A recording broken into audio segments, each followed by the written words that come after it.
Շնորհակալություն, հարգելի գործընկերներ, սիրելի հայրենակիցներ, սա իմ առաջին ելույթն է 9-րդ գումարման ազգային ժողովում եւ ես նույնպես ցանկանում եմ շնորհակալություն հայտնել մեր քաղաքացիներին մեզ տված բարձր վստահության քվեի համար։ Եվ չնայած այս ակնհայտ իրողությանը պետք է նշեմ, որ մեր ընդդիմադիրները, ինչպես եւ արդեն մեկ ամիս շարունակ եւ նաեւ այստեղ անընդհատ կասկածի տակ են տնում ժողովրդի վճռական քվեն։ Նախ հայտարարում են, թե իբր ազգային ժողովը լեգիտիմ չէ, բայց ինչպես տեսնում ենք, նրանք արդեն մանդատներով խորհրդարանում են։ Ճիշտ է, հետո փորձել էին ու նաեւ շարունակում են փորձել արդարանալ իրենց կողմնակիցների մոտ, թե ինչու են մանդատները վերցնում, բայց ինչպես երևում է ապարդյուն, քանի որ այդ արդարացումներն այնքան անհամոզիչ էին, որ դեռ խորհրդարան չեկան, իրենց շարքերից տասնյակներով սկսեցին հեռանալ։ Կամ ասում են, թե կեղծվել են ընտրությունները ու հաջորդ քայլին հայտարարում են, թե ԲՔՊ-ն չի հավաքել 50+%, այլ հավաքել է 49%։ Հիմա հարց.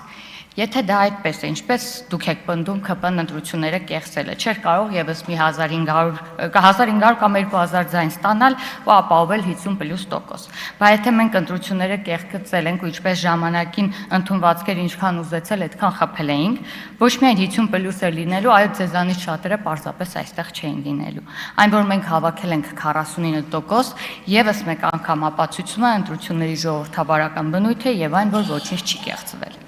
Իհարկե այս մտածումն ու մշակույթը ձեզ համար խորթ է, որովհետև ձեր քաղաքական մշակույթը սնվում է այլ ժամանակներից, որտեղ ինչքան ուզում այնպես խփում էին, որտեղ 49%-ը լեգիտիմ ու ժողովրդավարական չէր, որտեղ խփած 89%-ը լրիվ նորմալ էր։ Ու հարց է առաջանում, բայց եթե ընտրությունները կեղծված էին, ինչու, ինչպես դուք եք պնդում, ձեր 100 հազարավոր հետևորդներ հաջորդ օրը դուրս չեկան փողոց, ինչպես նախկինում էր դա այդպես լինում։ Այս իրավիճակում, եթե մեր հասարակության մեջ լեգիտիմության ու ընտրակեղծիքների հետ կապված հարցեր են առաջանում, ապա այդ հարցերը հասցեագրված են բացառապես ընդդիմությանը։ Ըստ որոշ տվյալների, այս ընտրությունները ֆինանսական առումով ընդդիմության համար եղել են Հայաստանի պատմության ամենաթանկ ընտրությունները։ Ֆուտբոլային լեզվով ասած, ընդդիմադիր մեկ պատգամավորի տրանսֆերային արժեքը հասնում է մի քանի միլիոն դոլարի, իսկ ընդդիմության հավաքական ֆինանսական կարողությունը կազմում է մի քանի միլիարդ դոլար։ Եվ այս ահռելի ֆինանսական ռեսուրսը տրվել է Հայաստանի Հանրապետության քաղաքացու ձայնը գնելու եւ Հայաստանի պետականության դեմ կռվելու համար։ Ինչևէ մենք դա թույլ չենք տա։ Հարգելի գործընկերներ, երեկվանից մեկնարկել է ազգային ժողովի նոր գումարման աշխատանքները եւ շատ ճիշտ էր այս աշխատանքների սկզբից հենց խոսել առաջիկա 5 տարիներին, թե ինչպիսին է լինելու այս խորհրդարանը, աշխատանքի մասին է լինելու, թե մշտական արձակատման հարթակ։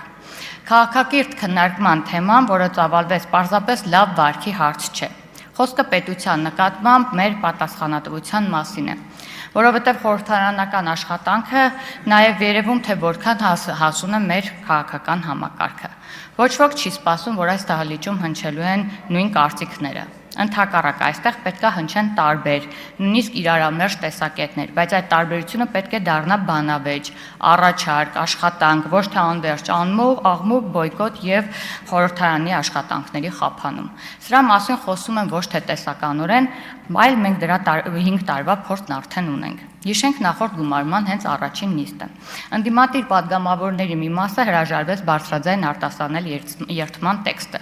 Ոմանք փոխեցին իրենց հայտարարություններով այդ տեքստը, ոմանք ընդհանրապես չերթվեցին։ Բայց պատգամավորի երթումը, սիրելի հարգենակիցներ, սիրելի ընդդիմություն, իշխանության եւ մեծամասնության տրված խոստում չէ։ Դա պարտավորություն է Հայաստանի Հանրապետության եւ մեր քաղաքացիների առաջ։ Ես այն ժամանակ առաջարկությամբ հանդես եկա, որ պատգամավորները գոնե ստորագրեն երթման տեքստի տակ։ Նպատակը շատ պարզ էր։ Անկախ մեր քաղաքական տարաձայնություններից, քաղաքացին պետք է վստահ լինի, որ իր ընտրած պատգամավորը ընդունում է պետության առաջ իր պատասխանատվությունը։ 5 տարի անց այս դահլիճում տեսնում ենք նաև այդ վարքագիծը դրսևորած ուժի արդյունքը։ Այն ուժը, որ նախորդ գումարման սկզբում ուներ 29 մանդատ, այսօր ունի 12 պատգամավոր։ Սա պարզապես թվերի փոփոխություն չէ։ Սա մեր ընտրողի հստակ գնահատականն է։ Հայաստանի քաղաքացին չի պատժում ընդդիմադիր լինելը։ Նա գնահատում է արդյոք աշխատել եք, արդյոք այլընտրակ առաջարկել եք, թե պարզապես խանգարել եք խորհրդարանի աշխատանքը։ Երեք նույն պատկերը մասամբ կրկնվեց։ Ձեզանից ոմանք երթումը բարձրաձայն չարտասանեցին, բայց բոլորը ստորագրեցիք դրա տակ։ Այս ստորագրությունը ձևականություն չէ։ Դրանով դուք ընդունել եք եւ падգամավորի կարգավիճակը եւ դրանից բխող պարտավորությունները։ Մանդատից հնարավոր չէ վերցնել միայն իրավունքները ու մի կողմ դնել պատասխանատվությունը։ Այո, ընդդիմությունը պետք է քննադատի իշխանությանը, պետք է կոշտ հարցեր տա, բայց ընդդիմության ուժը երևում է ոչ թե նիստը խափանելու, այլ փաստարկ ներկայացնելու, աշխատելու եւ համոզիչ այլընտրանք առաջարկելու կարողությամբ։ Ուրեմն ընտրությունը ձերն է։ Կարող եք այս գումարումը սկսել նոր էջից, ինչը ձեզ առաջարկվել է այն է զրոյական կետից եւ աշխատել։ Կարող եք նաեւ շարունակել նույն ճանապարհը, որին ընտրողն արդեն տվել է իր գնահատականը, բայց մանդատ ստանալուց հետո աշխատելը այլևս ցանկության հարց չէ։ Դա ձեր պարտականությունն է։ Հիմա, ինչպես եւ ես էլ էի խոստացել, չեմ հապաղի եւ ես ձեզ նույնպես այդ հարցը կտամ, պարոն Կարապետյան, դուք եւ ձեր քաղաքական ուժը նախընտրական քարոզարշավի ընթացքում այդ մի պնդումը անընդհատ ամենօրյա ռեժիմով արել եք, թե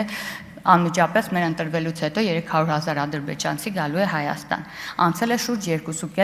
2 ամիս, դեռ 2.5 չէ, եւ Տիկին Գրիգորյանն էլ դուք իշխանության ներկայացուցիչներին երեք պահանջում եք հիմնավորել քարոզարշավի ընթացքում մեր կողմից հնչեցված խոսքը եւ դա շատ ճիշտ է։